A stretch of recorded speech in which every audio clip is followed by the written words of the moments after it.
Bom, então temos aqui ao nosso lado o Hernani Costa, que pode ser que tenha alguém aqui que não o conheça, mas ele é colaborador antigo da nossa casa. É um palestrante bastante conhecido nosso e vamos dedicar as nossas melhores vibrações a favor dele para que ele faça a palestra condizente com as nossas necessidades.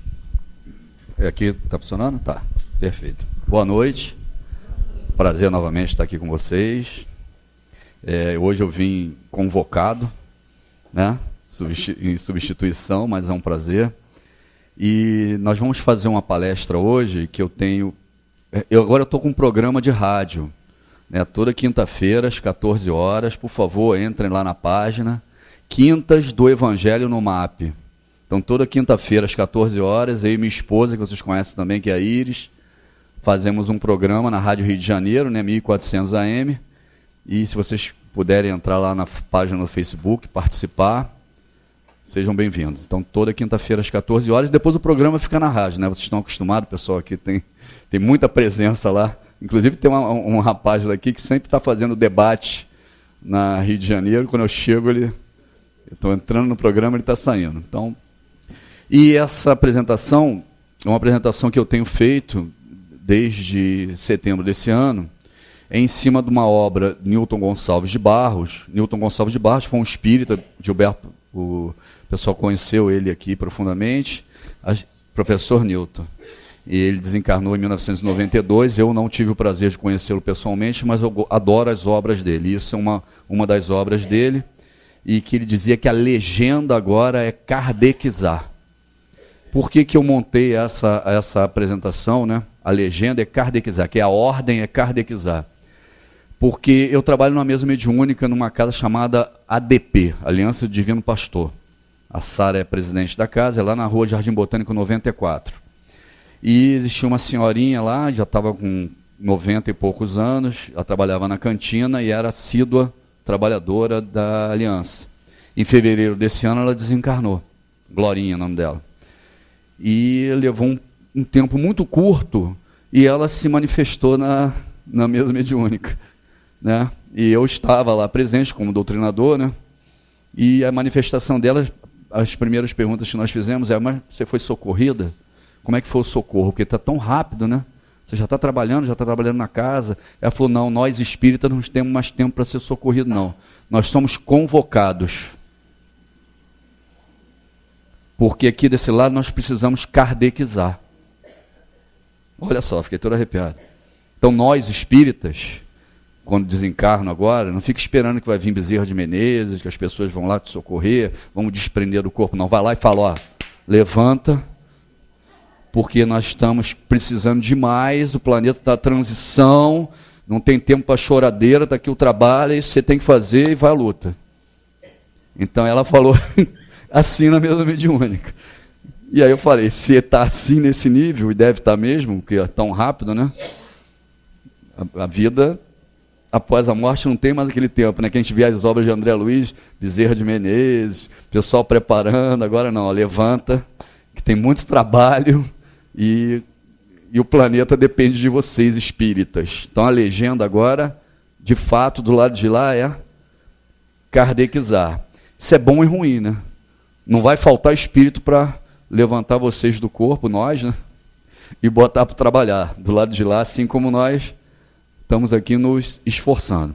Ao final da palestra, se correr a tempo do que a gente vai falar aqui, são passagens que eu sempre falo nas minhas palestras, só que aqui a gente vai trazer um raciocínio lógico em cima dela.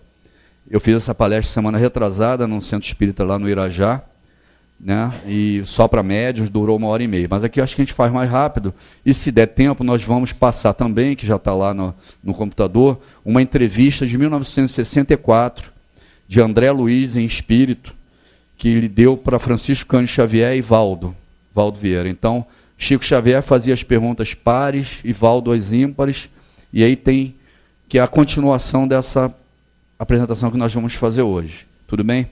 É mais para nos situarmos o que é kardecizar.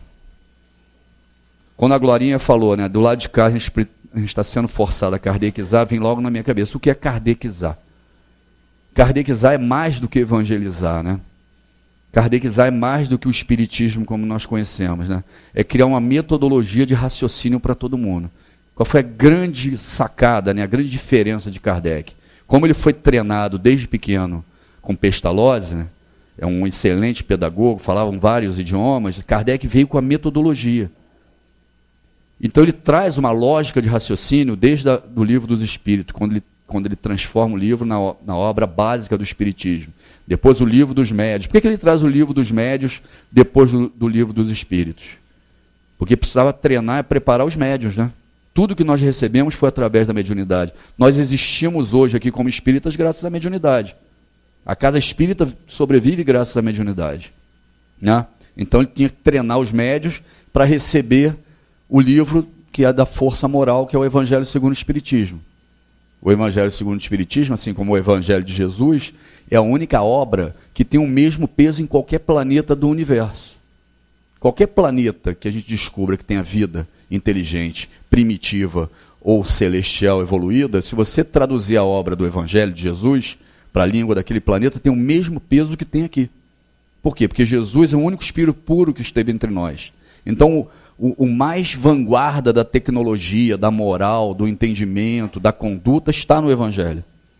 E era a obra mais importante. Então, Kardec prepara os médiuns para receber a obra mais importante.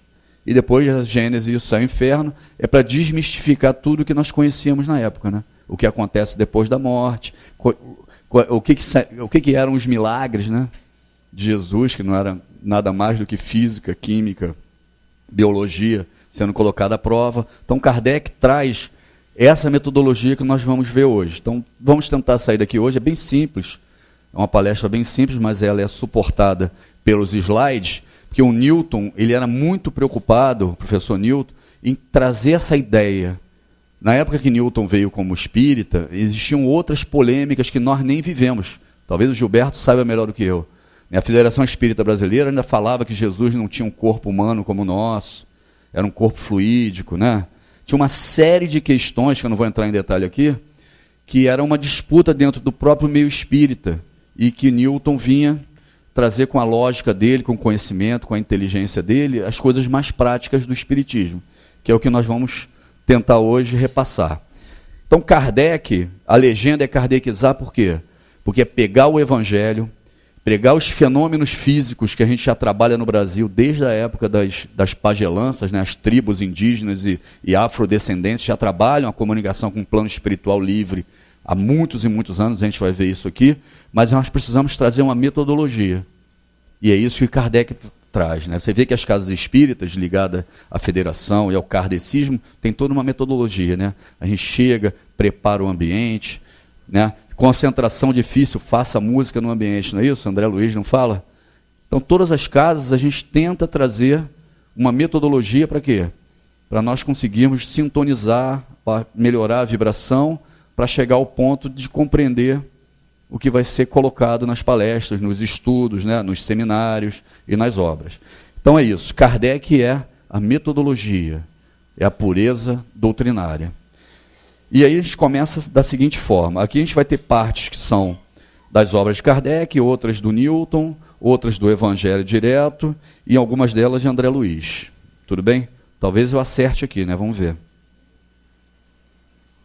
Não. Isso é o início de tudo. O início da nossa condição de planeta e de ser humano está na Gênese. A Gênese é uma das obras do Antigo Testamento em que mostra a formação do planeta, né? Então, ó, no princípio era o Verbo, e o Verbo estava com Deus. Todas as coisas foram feitas por ele, e sem ele nada do que foi feito se fez. O Verbo, porque era a ação.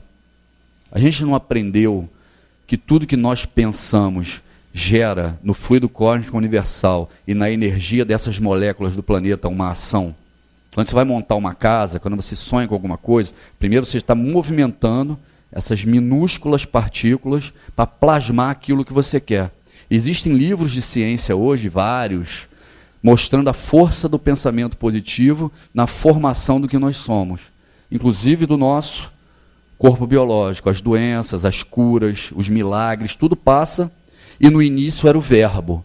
A potência de Jesus, como Espírito puro, o pensamento dele, a vontade dele já gerava uma enorme mudança. E no início era o Verbo, o início do planeta, da formação. A primeira reunião dos espíritos puros no nosso orbe, isso está no livro A Caminho da Luz, de Emmanuel.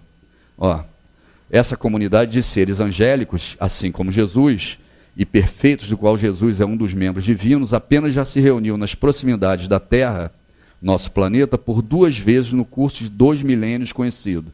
Isso aqui, Emmanuel trouxe em 1942, no livro A Caminho da Luz.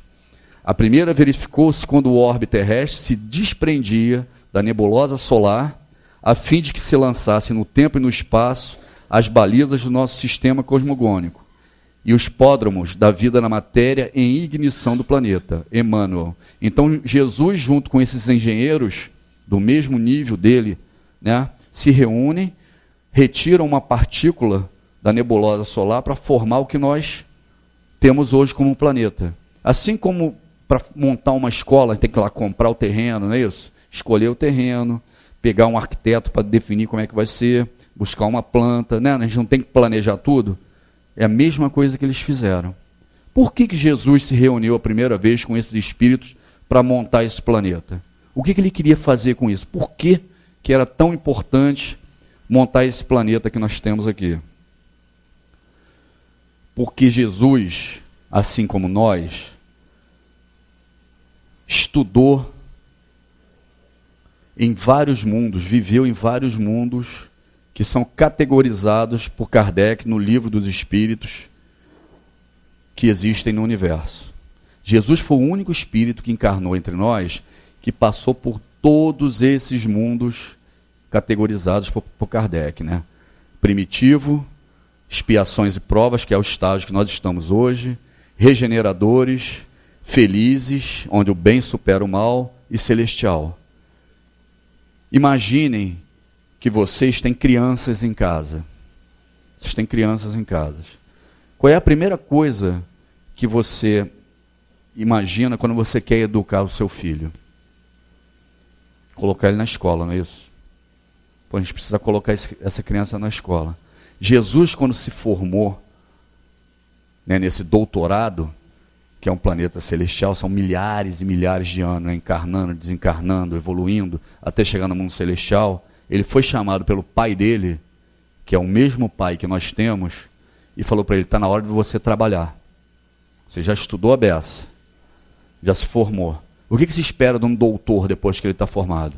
Que ele vá trabalhar. E foi isso que Deus exigiu de Jesus. Agora você vai trabalhar. Estão aqui 25 bilhões de espíritos que são irmãos seus, muito mais jovens, sem conhecimento, e que precisa passar por tudo isso que você passou. É igual quando a gente tem a criança em casa. Ela não sabe ir no banheiro sozinha, não sabe lavar a mão, não sabe respeitar o que é do outro, não é isso? Não sabe respeitar os horários. A gente começa a disciplinar as crianças. Não é isso que nós fazíamos no passado? Espero que continue assim, né? Porque nós já sabemos fazer determinadas coisas e sabemos o que é melhor para ele, não é? Foi a mesma coisa com Jesus. Então, se Jesus reúne com esses engenheiros e fala, eu preciso montar uma escola para essas crianças. Eles precisam frequentar essa escola. É isso que aconteceu.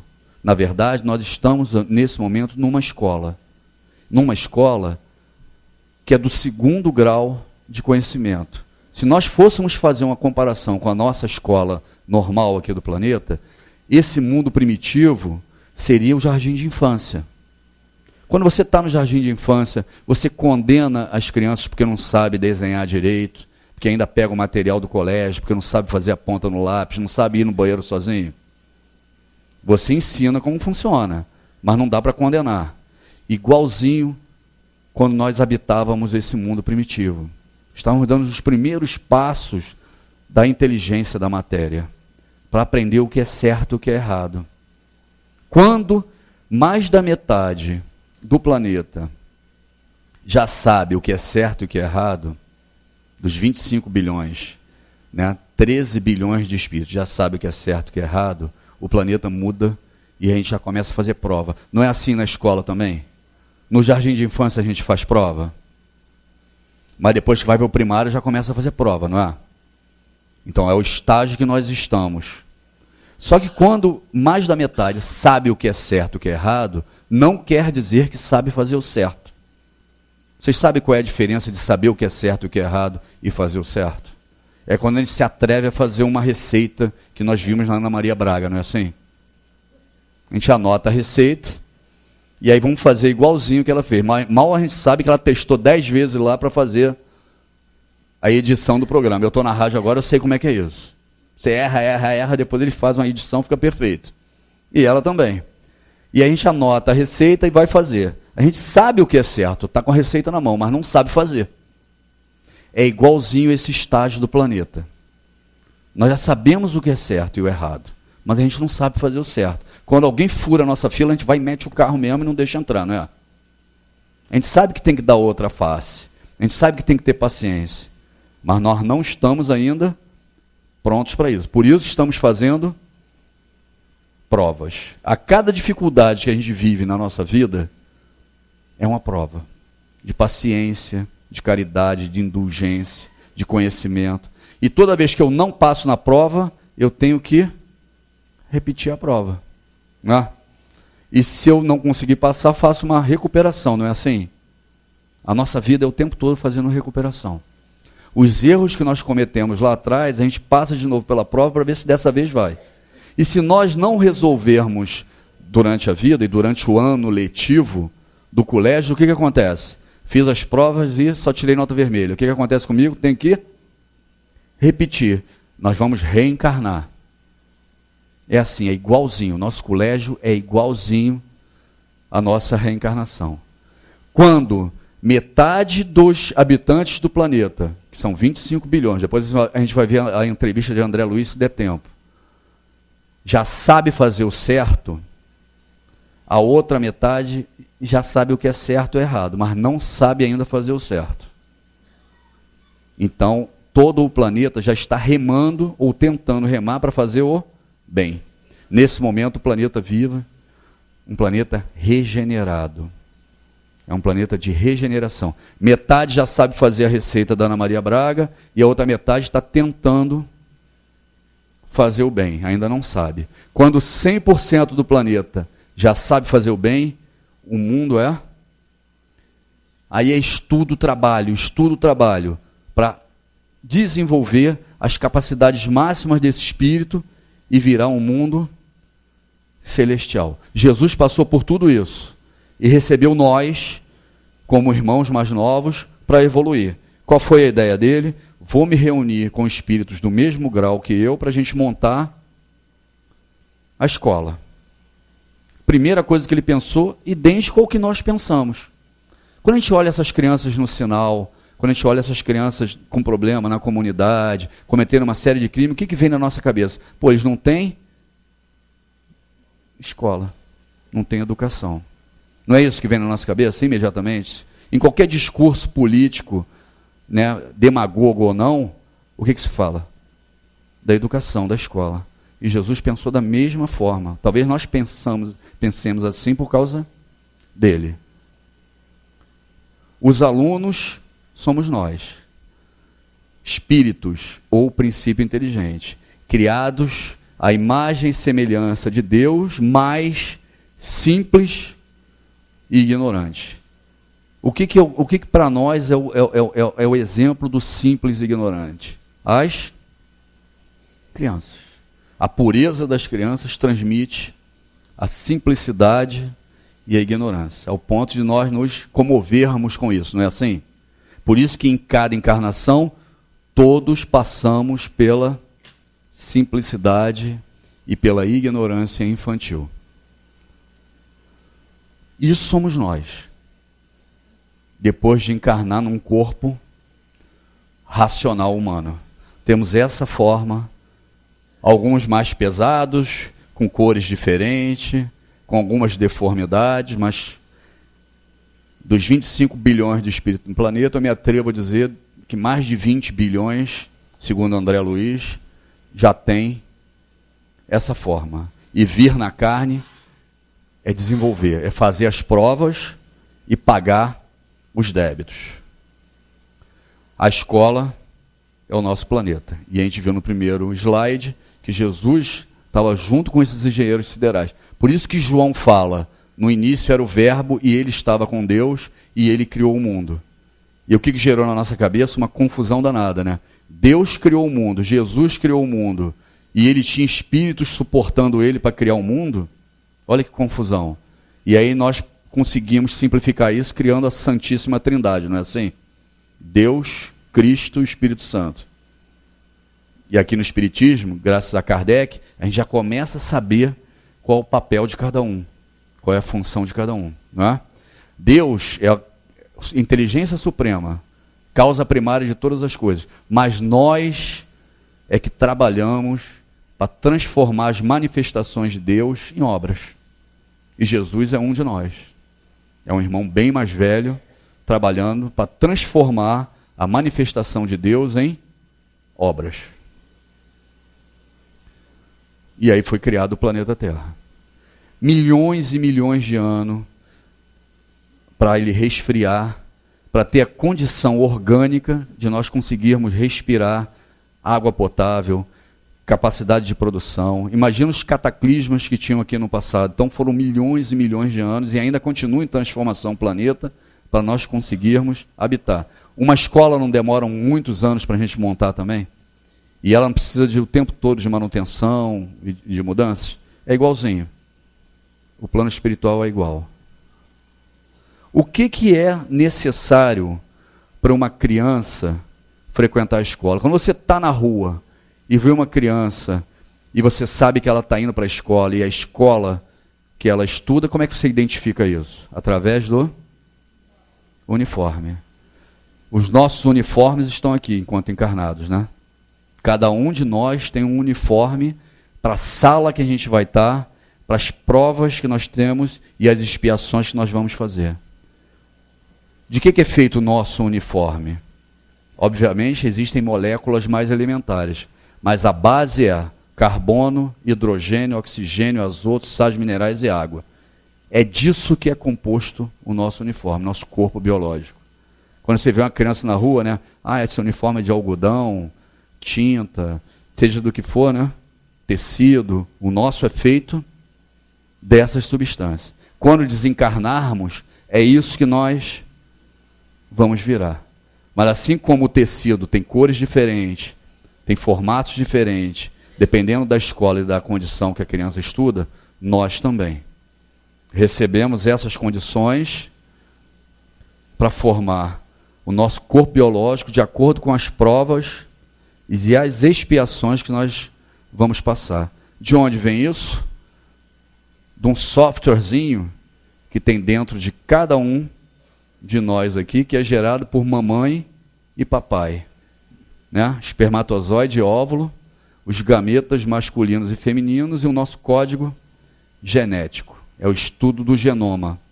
Esse código genético vai definir as condições que nós vamos ter no nosso uniforme.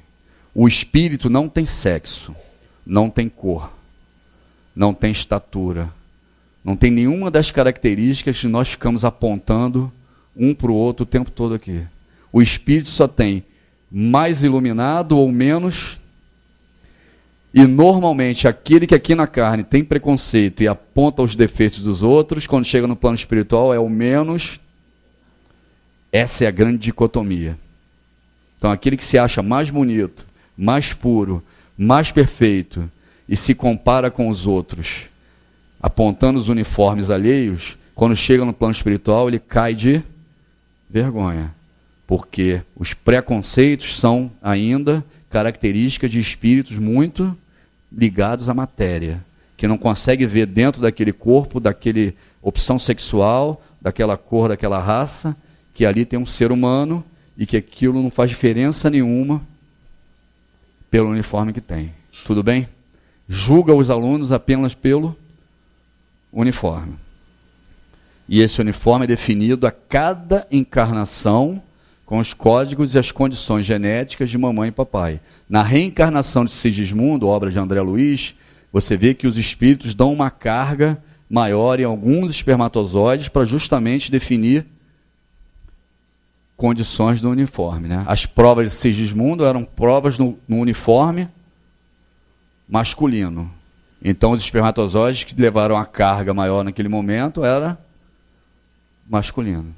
E eles fazem um boneco com Sigismundo, né? Isso aqui deve ter tido vários seminários aqui nessa casa sobre isso, para ver quais seriam as condições, quer dizer, pré-definidas para Sigismundo.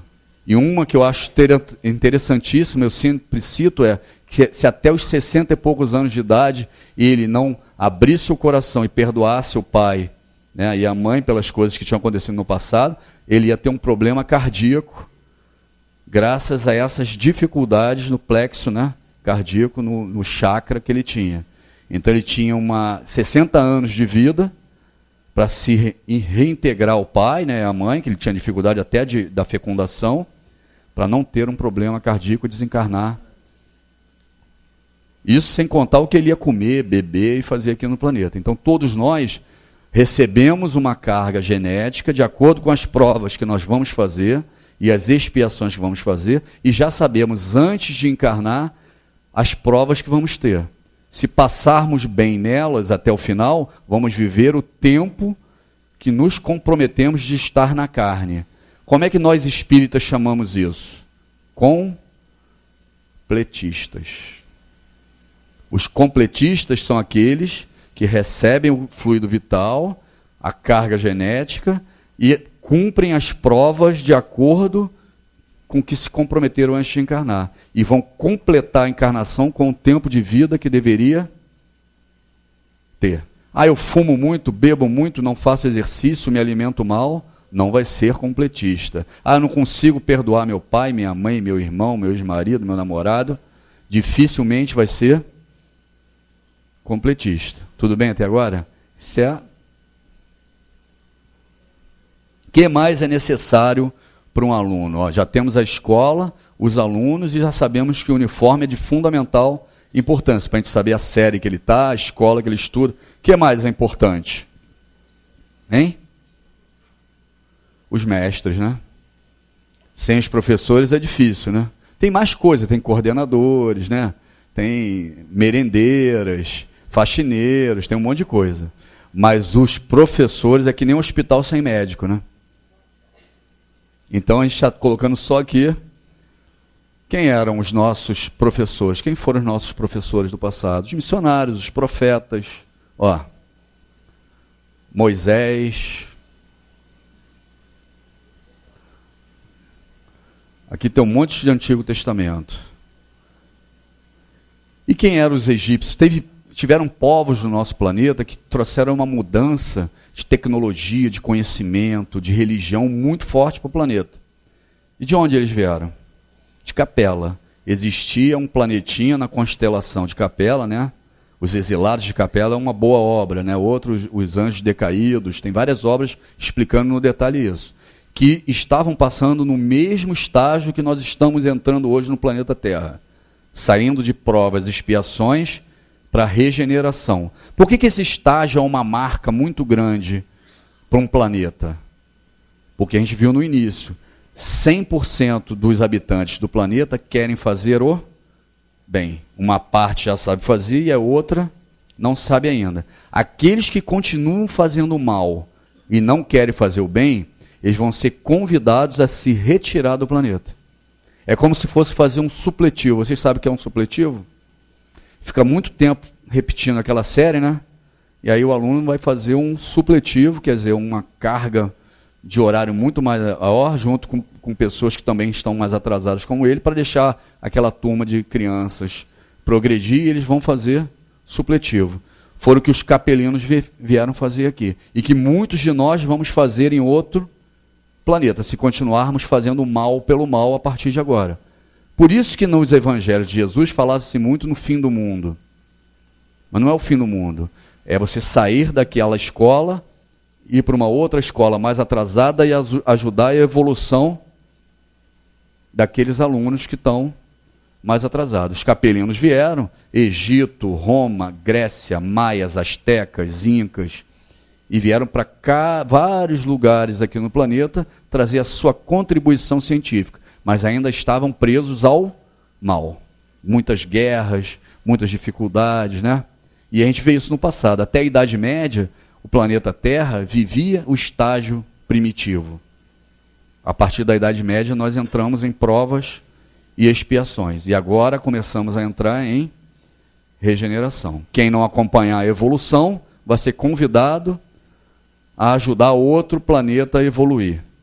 Por isso que a Glorinha falou, aqui desse lado, nós estamos sendo convocados como espíritas para falar disso tudo. Porque tem muito espírito preso à obsessão, ao ódio, à vingança. Alguém precisa falar com eles. E aqui na carne, muitas vezes, você não consegue acessar. Então, o espírita kardecista hoje é uma raridade, né? Porque nós somos poucos no planeta. E a maioria está aqui no Brasil. Então, ter isso para divulgar e mostrar, principalmente quando você está no plano espiritual, qual é a grande diferença de você fazer uma palestra dessa no plano espiritual? Lá todo mundo sabe que a morte não existe. Aqui nós estamos com medo, né? Isso que o Emmanuel fala. Emmanuel fala, olha, eu estudo, eu desenvolvo, eu estou trazendo teorias assim como vocês. Só que eu, Emmanuel, eu tenho certeza que a morte não existe. Então quando o Chico falava, o avião vai cair, eu estou doente, para um espírito que está do lado de lá, ele fala, não, fica tranquilo, porque eu já estou aqui há tanto tempo. Isso é uma diferença imensa no estudo. Por isso que é importante nós passarmos esse conhecimento, não é? Porque, pensa bem, se cada um daqueles espíritos que está obsidiando a nossa vida, perturbando, continua brigando por religião, cada vez que eu faço uma palestra dessa, vem a perturbação no carro, ele não está morto, né? Ele está mais vivo do que nunca. Quer dizer, é óbvio que isso aqui é verdade, né? E ele fica preso ainda às coisas do passado. Precisa ter alguém do lado de lá para orientar e a lucidez entrar em vigor, né? O que mais é necessário? Professor, aluno, escola e uniforme. O que mais que tem para a criança frequentar a escola? O que mais que é preciso? Tem uma coisa que é terrível, né? Todo ano vem uma lista. Vocês têm lista também? Hein? E foi uma das coisas bem complicadas para todos nós aqui começarmos a estudar, sabia? Foi bem difícil, O Torá, através de médiuns, de contatos do plano espiritual, a Bíblia, tudo material didático. E foi caro também para trazer. Quantas pessoas morreram em nome desse material? Quantas injustiças, quantas fogueiras nós fizemos no passado, agora a gente está rindo, mas provavelmente a gente estava queimando também. Ao Corão, até hoje, né? Quantas guerras estão em nome desse livro, né? Interpretação, né? O Estado Islâmico, xiita, sunita, continuam discutindo, né? E o nosso, a gente até emociona, né? A gente não mata ninguém com ele, né? Só se deixar cair na cabeça de alguém, porque é pesado. Qual é a grande diferença do espiritismo para as outras religiões? Duas básicas. Todas as religiões do planeta, assim como os grandes países, as grandes potências, elas sempre foram calcadas em cima de duas coisas que davam poder, que trazem o poder. A caneta, ou a pena, de escrever, e a espada. Quem tem as melhores armas, o melhor exército, mais força, domina, né? E quem tem o conhecimento, normalmente, consegue dinheiro e tecnologia para ter as melhores armas. Então, o conhecimento, né, através da caneta ou da pena, e a força sempre foram sinais de poder religioso, político, no mundo inteiro. O espiritismo é o contrário, né? Nós precisamos divulgar o conhecimento. O palestrante espírita, ou o presidente de cada espírita, o diretor de uma casa, que guarda o conhecimento para ele, que não difunde o conhecimento, que não dá oportunidade para os jovens que estão vindo, né, que são regenerados, para as pessoas que têm talento também se expressarem, não é espírita. O espiritismo é o contrário disso. É a não violência na sua essência máxima e a transmissão do conhecimento. Você tem que transmitir. Você tem que dar sempre espaço para aquele que é melhor, que tem mais competência, mais conhecimento para assumir a tarefa e levar a obra para frente. Essa é a grande diferença. A espada e a caneta aqui passam de mão em mão. O poder aqui é daquele que é mais humilde, que mais integra, que mais se relaciona, que mais doa, que é mais caritativo. É o contrário das religiões do passado. O que mais que é necessário? Hein? Escola, aluno, professor, material, uniforme. O que as crianças ficam doidas, e nós também como pais, para saber no final do ano? Hein? Isso, né? É o pesadelo de todo mundo, não é? É o nosso também quando desencarnar, tá? A primeira coisa que os espíritas fazem quando desencarnam é olhar pro perispírito. Lá é que estão marcadas as notas azuis e as notas vermelhas que nós tiramos durante a nossa encarnação. A única diferença de qualquer um aqui, ou do espírito mais trevoso que vocês conhecerem, para Jesus é o boletim. O corpo pode ser o mesmo. Maria e José tiveram 6, 7 filhos. A diferença é o boletim. As notas que nós tiramos durante a nossa vida. Essas notas denotam coisas que nós brigamos, lutamos, sofremos, desejamos. São as coisas materiais do nosso dia a dia. É aquele corpo perfeito, é aquela beleza, é o dinheiro, é o carro, é o relógio, é o poder, não é isso? Essas coisas que nós desejamos, sofremos, matamos, morremos por elas, geram moléculas. Essas moléculas dentro da casa espírita nós chamamos de miasmas. Esses miasmas são atraídos pelo nosso pensamento e grudam. Sai, obsessor. E grudam no nosso perispírito. Grudando no perispírito, os chakras, não conseguem girar da mesma forma. Vocês já andaram num carro vazio e num carro cheio de gente? Na van. A van quando está vazia é rapidinho, né? O ônibus também. E quando está super lotado? Vai murriando, né? Por quê? Porque fica pesado. É igualzinho a gente. A gente passa a semana inteira na televisão, né? Na novela, que é a pós-graduação do obsessor, e é lá desejando as coisas, né? Um pegando o outro, matando, não sei o quê, traindo, não é assim? E a gente adora isso, né? O filme, quanto mais cruel, opa, tô dentro, né? Só traindo molécula pesada. Aí chega aqui na segunda-feira, igual um ônibus super lotado, não é assim que a gente chega na casa espírita? E o que a gente fala para os não espíritas? Pô, sair leve, não é isso que a gente fala? Pô, sair levinho. Saiu levinho mesmo. A gente começa a diminuir a potência do nosso imã, que é o nosso pensamento, sobre todas essas coisas que a gente deseja, que a gente mata, que a gente briga, que a gente odeia, né? Vai diminuindo a potência. Vocês já viram o imã de geladeira quando você recebe novinho em casa? Você solta de longe, ele pá! Para limpar a geladeira, para tirar, só com a ponta da unha, né? Às vezes machuca até o dedo, né? 2 anos depois, você bate a porta da geladeira, o imã cai sozinho, né? Ele perde a potência do magnetismo. De tanto tempo ali na geladeira, ele vai perdendo a potência.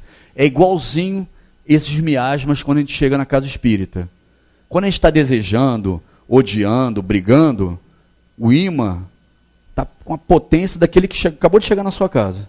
Então, por mais que você lute contra o pensamento, contra o que aconteceu, ele não sai da tua cabeça. E está lá, Pô, acabaram de me roubar, de me assaltar, de me trair, de me enganar. Como é que eu vou esquecer isso? É o imã de geladeiro bem forte. Aí a gente começa a falar do Evangelho, de Jesus, do plano espiritual, e você começa a esquecer isso. Bota música, né? Suspendam concentração difícil, André Luiz. Música no ambiente. Por quê? Você começa a sintonizar. As religiões afrodescendentes não faziam isso também? Eles chamam de gira. Por quê? Porque precisava diminuir o seu pensamento das coisas que estavam atraindo essas moléculas, depois te dava o banho de erva ou de sal grosso, né? E aí aquelas moléculas do sal e das ervas se juntavam a essas moléculas e davam o descarrego. Na casa espírita a gente não faz mais assim, né? Já temos uma tecnologia acima. O plano espiritual vem, trabalha o pensamento de todo mundo e no final dá o passe. Tira as moléculas da mesma forma e elas ficam no ambiente. Só que aqui na casa espírita nós comentamos o tempo todo para dar também o pão espiritual. Parem de pensar nisso. Mudem a forma que vocês reagem, né? Para de ver televisão. Chega de novela, né? Porque a novela é a pós-graduação do obsessor. E se o obsessor não estiver bem treinado, ele não passou de ano, ele pode fazer a recuperação, né? Que tem um vale a pena ver de novo. Ele volta, esse obsessor não está treinado. Ele não pegou as coisas lá de 2002, as maldades que nós fazíamos. Volta, faz o vale a pena ver de novo. E o obsessor novo, que começou agora na carreira, ele vai no malhação, né? É o obsessor adolescente.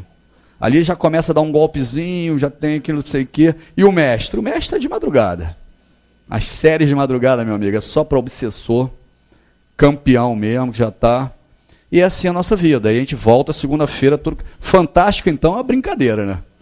Fantástico é o tiro de misericórdia. Né? Tem um espacinho aqui no meu perispírito? Tem, vou botar no Fantástico. Aí pega aqui. Vem todo torto, né? A música do Fantástico, do Obsessores, começou. Vamos que tem festa. Aí vem. E aí vocês chegam aqui carregados hoje, a gente prepara o ambiente, toma-lhe o passe. A casa fica repleta de miasmas de cada um de nós, e aí de madrugada os espíritos vêm limpar. Nós somos os passe. Toda semana. Mas a gente vai mudando, vai pensando. Quantas doenças não foram evitadas em cada passe desse que a gente toma aqui? Vocês não têm a menor ideia. Doenças do corpo, doenças do espírito, doenças mentais, porque os neurônios ficam muito afetados. Esse boletim são as notas que nós tiramos. Se tiver mais nota vermelha do que azul, o que acontece? Eu preciso repetir de ano. E quando eu passo em algumas matérias e não passo em outras, o que acontece? Na vida real. Repete só as matérias. Então eu fiz uma boa encarnação como homem, mas eu não respeito o direito das mulheres. Eu não falo nada, mas eu acho que não podia nem votar, acho que tinha que ficar em casa só lavando louça mesmo, lavando roupa. Que história é essa de escolher o marido? Isso é um absurdo, né? Querem muita liberdade, não é assim? Vocês conhecem alguém que pensa assim? Mas deve ter um monte. Aqui não pode falar agora porque é politicamente incorreto, né? E aí nessa matéria do feminismo, do machismo, da igualdade de gênero, aquele espírito não passou. Aí eu não passei nessa matéria. Eu não falava nada para ninguém, mas meu perispírito está cheio de marcas relativo a isso. Não são todas coisas materiais? Qualquer perseguição em cima da mulher é uma coisa material, porque o sexo que a gente tem é biológico, a gente não estudou lá que é uniforme. O que vocês acham que eu vou ter que fazer na próxima encarnação para estudar melhor essa matéria? Qual seria a sugestão de vocês? O Hernani vai reencarnar agora e é machista enrustido, não dá espaço para as filhas, para a namorada, para a mulher, para ninguém. Qual a ideia? Boa ideia. É isso que o plano espiritual faz. E eu tenho que ficar perto de quem? De homens feministas que dão espaço, ou vou ficar colado naqueles que eu falei, eles já... Hein? Perto de quem que vocês colocariam? Perto desses, né? Falou errado, já toma raquetada, né? Não deixa trabalhar, não é assim? É assim que vocês fariam? É assim que o plano espiritual faz. É assim que a gente pede. Eu quero vir perto daqueles bem machistas. E aquele que não aguenta gay? Passa na rua. Hoje eu fui caminhar na praia com um amigo meu para conversar, palestra espírita. Olha só. Outro.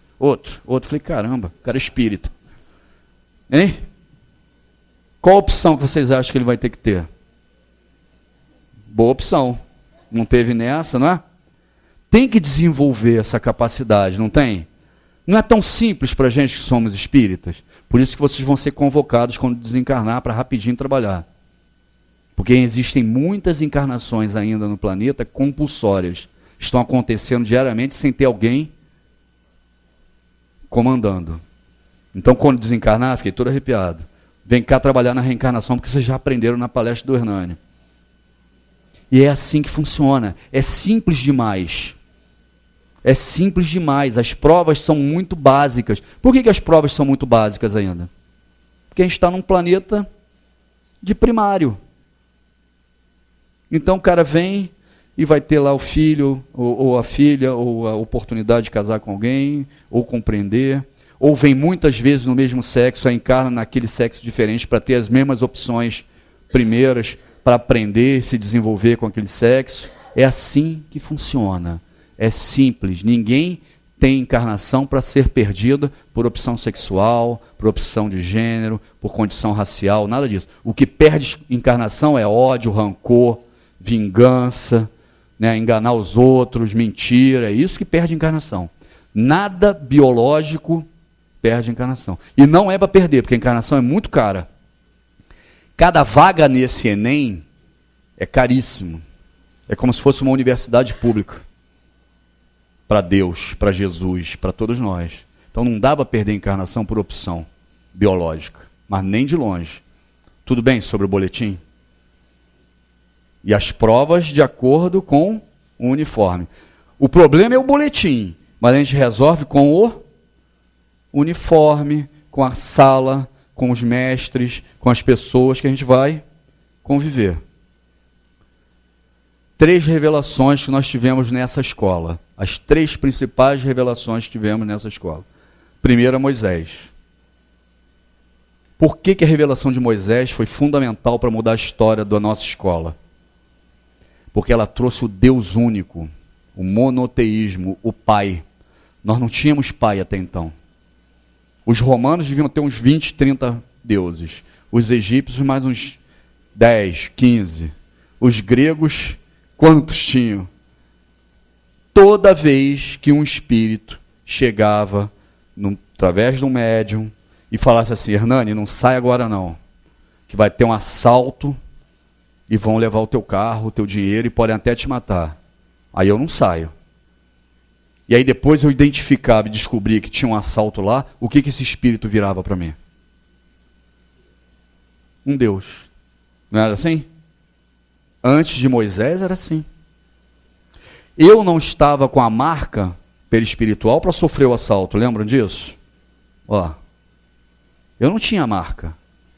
E ele sabia disso. Só que ele me avisava de algo que eu não ia passar, mas eu ia ficar sabendo depois. E aí eu dizia: pô, esse espírito me salvou. Se fosse para ser assaltado, eles viriam aqui dentro e me assaltariam. O espírito sabe que eu não tenho a marca. Só que ele ludibria você.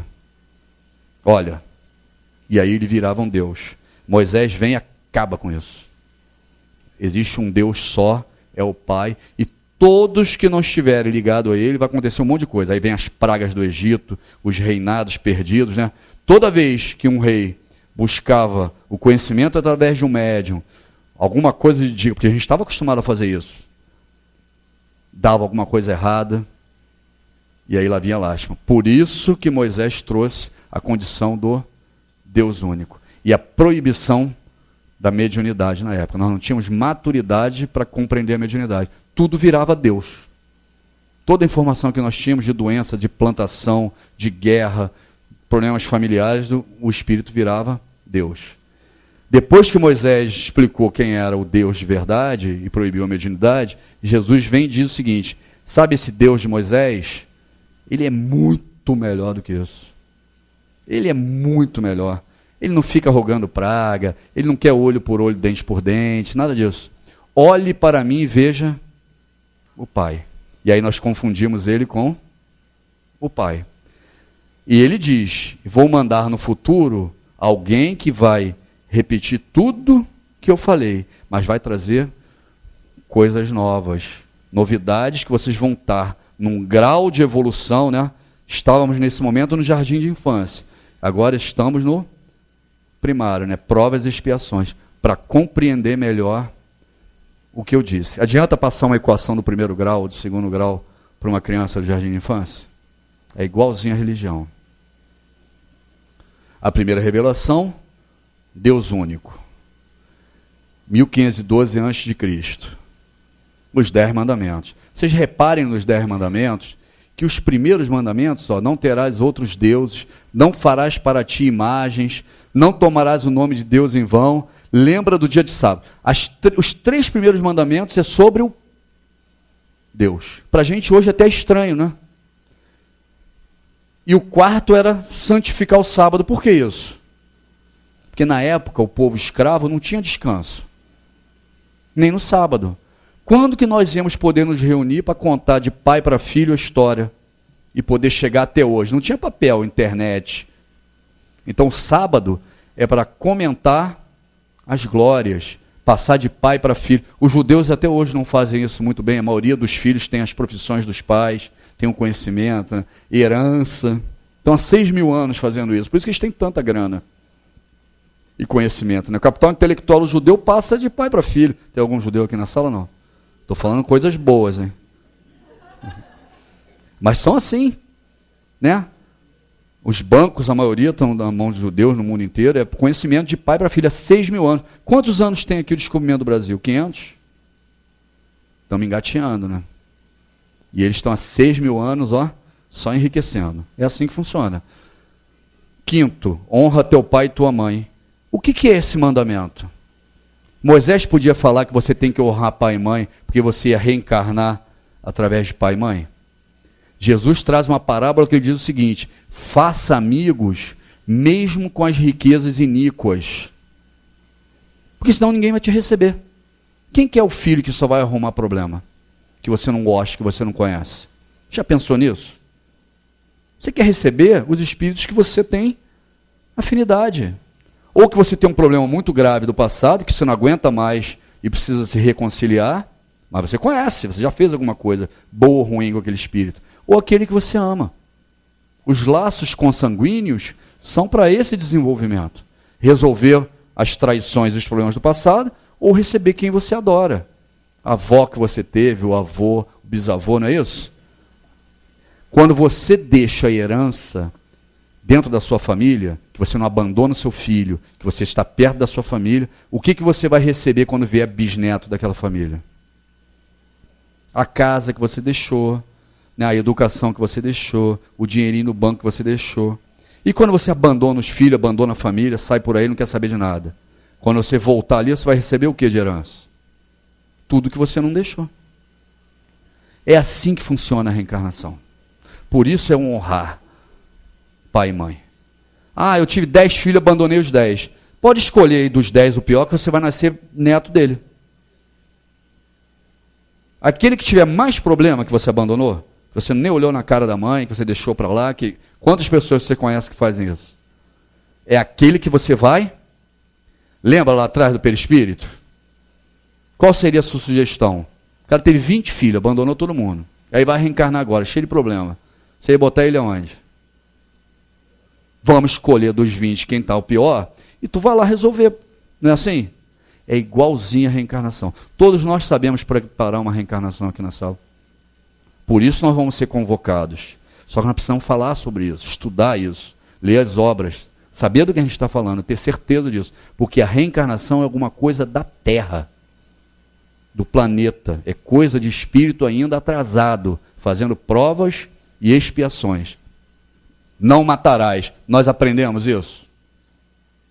100% do planeta já aprendeu? Por isso que não é um planeta de regeneração. Não estamos matando a beça ainda. Quantas vezes você olha na televisão e fala assim, só com a morte mesmo? Não é isso? Alguém já pensou isso aqui? Se você já cometer o mesmo crime no passado, o que você está falando para você mesmo? Eu só me perdoo se eu morrer. Se eu olho o crime do outro e digo, tem que ter pena de morte, e eu já cometi esse crime no passado e eu não lembro, o que eu estou falando para mim mesmo? Que eu só vou me perdoar quando? Quando eu? Não existe bala perdida. A bala vai vir lá de fora e vai passar ali, mas eu não me perdoo, eu dou o passo. E aí pega em mim. Bezerra de Menezes, Ecos de São Bartolomeu. Vários casos que a pessoa morre de acidente, desencarna, porque não perdoa. Da mesma forma que você julga o outro, você está julgando. E aí desencarna prematuramente. O que mais? Não adulterarás, né? Traição. Qualquer uma, não é só marido, mulher, namorado. Qualquer traição. Tudo que a gente vive ainda. Nós já aprendemos os 10 mandamentos? Não furtarás. Esse então aqui no Brasil, Deus me livre. Não dirás falso testemunho, não vai mentir, né? Sobre o outro. Não cobiçarás. Nós aprendemos tudo isso? Estamos ainda fazendo prova. De Moisés. Imagina de Jesus, ó. De Moisés que trouxe esse código de Hammurabi, que era o olho por olho, dente por dente. Só que existe uma lei de causa e efeito. Cada vez que nós pegávamos um criminoso, trazíamos aqui para a sala e enforcávamos ele, o que acontecia com a gente? Um expurgava e os outros 200 se comprometia com a lei. Lei de Newton, ação e reação, que é uma lei do universo. Moisés proíbe a mediunidade, já falamos sobre isso. Por que ele proíbe? Porque nós nunca teríamos um Deus se tivéssemos milhares de deuses. E aí tem um fator aqui, a gente tem 10 minutos ainda, não tem? Tem um fator aqui fundamental que nós precisamos compreender. Todas as religiões que nasceram através de Moisés, cristãs, judaicas, muçulmanas, todas elas proibiram a mediunidade, concordam? Existe até as revelações, existe, né, os exorcismos, mas eles não tratam a mediunidade como uma capacidade orgânica biológica. Todas elas proibiram a mediunidade. Por que eles fizeram isso? Proibiram porque a mediunidade, cada vez que um espírito era assassinado, morto, e que tinha ódio de outros espíritos, ele vinha no teu ouvido e você montava o exército para brigar contra o outro. As tribos se dividiam, né? O ódio tomava conta. A obsessão era formal. A gente sabe que existe obsessão, mas ela é informal. Imagina você sentar e receber uma mensagem para atacar o outro, para matar o outro. E esses países não conseguiram se unir. Não conseguiram tornar nações fortes entre eles. Os que proibiram a mediunidade e adotaram o Deus único se desenvolveram mais. Tecnologia, conhecimento. Então você pega a Ásia e a Europa, só que alguns países da África, aqui da América do Sul, né, índios, afrodescendentes, continuaram trabalhando com o plano espiritual livre e não conseguiram criar a mesma base sólida. Por que Deus deixou isso acontecer? Se atrasou tanto esses povos? Porque hoje nós precisamos da mediunidade. Precisávamos desenvolver a mediunidade. A mediunidade é uma característica biológica, mas também é uma característica de desenvolvimento. Então nós hoje temos um país com médiuns, com a doutrina desenvolvida, com o conhecimento mediúnico, graças ao livro dos médiuns e o Evangelho, porque muitos povos do passado pagaram um preço altíssimo, inclusive da escravidão, para desenvolver essa mediunidade e nós podemos usar ela hoje. A mediunidade vai ser a tecnologia, o conhecimento do futuro. Quando nós tivermos a mediunidade, tu viu que todos os materiais nós recebemos através de mediunidade, né? De Moisés, de Jesus, de Kardec, né? Dos médicos que trabalharam com ele. Então nós estamos plantando uma nação e uma capacidade de utilizar essa mediunidade que vai fazer uma diferença imensa para o futuro. Por isso que Ismael diz, né, na obra Brasil, Coração do Mundo, Pátria do Evangelho, que o Brasil vai mudar a história do planeta. E é através dessa mediunidade que nós herdamos dos irmãos índios e negros que desenvolvemos aqui. 78% dos brasileiros acreditam na reencarnação. E menos de 2% é espírita. Como é que pode? Porque a nossa mediunidade veio sendo desenvolvida, graças a vocês médios, durante esses anos e anos e anos, nessas tribos, né? Jesus traz quem é o Pai. Já falamos nisso antes, né? Quem é o Pai? Entre vós que o filho lhe pedir um pão, lhe dará uma pedra, né? Ou lhe pedir um peixe, lhe dá uma serpente. Então Jesus vem dizer que o Deus não era aquele Deus vingativo, duro. É o Deus de perdão, de amor. Não cai um fio de cabelo da cabeça de vocês sem que ele saiba. Tudo que se passa com a gente é determinação desse Pai. O uniforme que a gente tem, a sala de aula que a gente está, os professores que nós temos, as condições, tudo faz parte da prova e da expiação que nós vamos passar. Jesus traz algumas lições muito básicas para nós. Segundo Ernesto Bozano, a crise da morte, a morte morreu quando Jesus se materializou e deixou Tomé tocar nele. Ali a morte morreu. Todos que viram Jesus, então ele mostra que a vida após a morte existe ao ponto de deixar tocar nele. O amor é a única solução. A energia do amor é mais forte do que uma bomba atômica. Mas nós não sabemos utilizar isso ainda. Só através do amor, sublimar esse sentimento, o espírito consegue evoluir. E avisa que nós vamos receber o Consolador.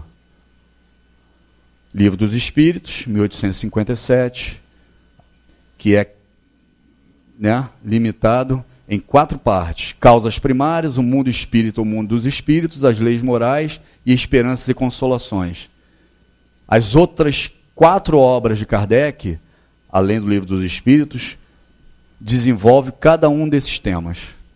Cada um desses temas Qual é a obra de Kardec que fala das leis morais? Evangelho segundo o Espiritismo. E das esperanças e consolações? Céu e inferno. Pô, aqui só tem fera. Do mundo espírita ao mundo dos espíritos. E as causas primárias? Gênesis. Perfeito. Tudo programado, tudo definido, tudo lógico. Isso é Kardec. Kardec não tem misticismo. Não tem um apocalipse de Kardec. Esquece. Kardec nunca traria uma obra como Apocalipse. Não tem misticismo. É o que é. Eu não vou conseguir mostrar a entrevista porque acabou o tempo. Mas eu trouxe pelo menos uma pergunta. Qual a quantidade aproximada de habitantes espirituais em idade racional que se desenvolve presentemente nas circunvizinhanças da Terra? André Luiz responde a Chico. Será lícito calcular a população de criaturas desencarnadas em idade racional nos círculos de trabalho em torno da Terra para mais de 20 bilhões, isso em 1964. Observando-se que alta percentagem ainda se encontra nos estágios primários. O que é o estágio primário? Encarnando ainda com as características animais muito grandes. Se apaixona pelo relógio, vai lá querer pegar, né? Se apaixona pela mulher, acha que... Não é assim? E aí ele diz, razão e sendo esse número passivo de alterações constantes pelas correntes migratórias, recebendo espíritos de outros planetas e migrando em trânsito das regiões. Se a população do planeta Terra, em 1964, era em torno de 5 bilhões, e tinha 20 no plano espiritual, estima-se 25 bilhões de alunos. Hoje são 7,3 bilhões de alunos no Enem. Se são 7,3, quantos tem no plano espiritual? Mais ou menos 18, é isso? Qual seria o Enem hoje para estar aqui nessa faculdade? Candidato vaga. Mais ou menos 3 para cada 1. A relação candidato-vaga para estar aqui na carne estudando é mais ou menos 2,8 ou 3 para cada 1. Então, a cada encarnado tem 3 no plano espiritual. Se muitos estão em estágio primário, dos 3, 2 são obsessores e 1 é matemática simples. Isso é kardecizar. É enxergar o plano espiritual como uma coisa direta, simples. Todos nós sabemos as respostas. Ele é machista? Encarna como mulher. Ela é feminista demais? Acha que eu não tenho direito? Encarna como homem. Ele abandonou os filhos? Nasce bisneto lá, neto. É simples, não é assim? E é assim que funciona. Quem trabalha na mesa mediúnica sabe disso. Deixa eu ver. Acabou o horário. E Jesus vai voltar ao final e receber os alunos formados. Quando nós estivermos formados, o que ele vai cobrar da gente? Está na hora de dar aula para aqueles que estão mais atrasados. Não é assim que funciona a vida? É isso. Obrigado. Boa noite.